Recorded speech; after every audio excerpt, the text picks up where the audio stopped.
আমরা চাষ করি আনন্দে, রবীন্দ্রনাথ ঠাকুরের লেখা।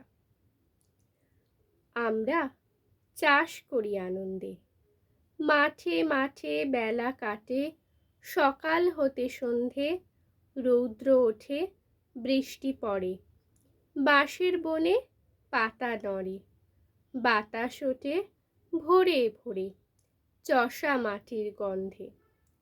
সবুজ প্রাণের গানের লেখা, রেখায় রেখায় দেয় রে দেখা, মাতেরে কোন তরুণ কবি, নৃত্য দোদুল ছন্দে।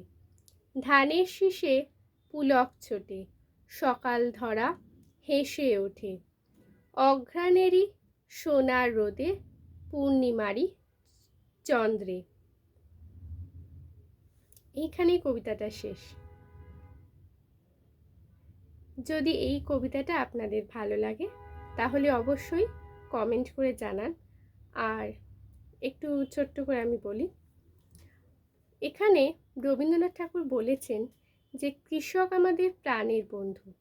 এই কৃষক বন্ধু কষ্ট করে রোদে জলে বৃষ্টিতে ভিজে নিজেকে তাতিয়ে পুড়িয়ে, যেরকম লোহা আগুনে তাতিয়ে পুড়িয়ে সেখান থেকে সুন্দর হয়ে বেরায়, সেরকম কৃষকও আমাদের প্রাণের বন্ধু, যিনি নিজেকে কষ্টে ঘামে জলে ভিজে নিজের যত পরিশ্রম আছে সবটুকুনি দিয়ে কষ্ট করে যে ফসল ফলান, সেই ফসল আমরা সোনার ফসল হিসাবে দেখতে পাই, তার পরিশ্রমের দান।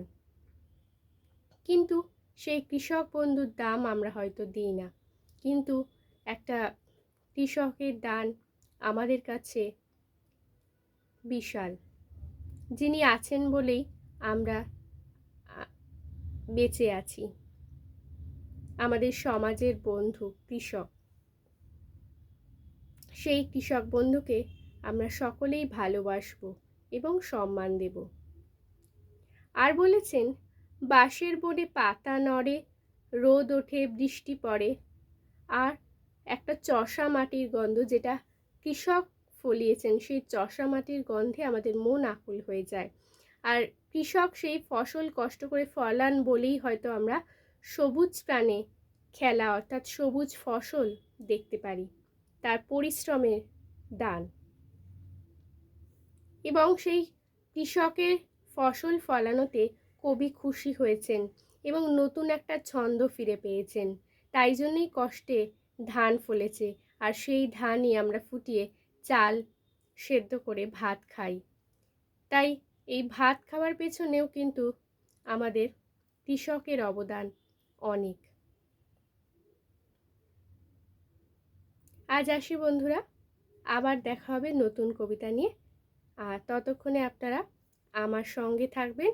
আর যদি ভালো লাগে আমার এই কবিতাটা, তাহলে অবশ্যই শেয়ার করে দেবেন কাছের বন্ধুদের কাছে। আর আমার পিয়ালিস পোয়েট্রি চ্যানেলটাকে সাবস্ক্রাইব করে দেবেন। টাটা।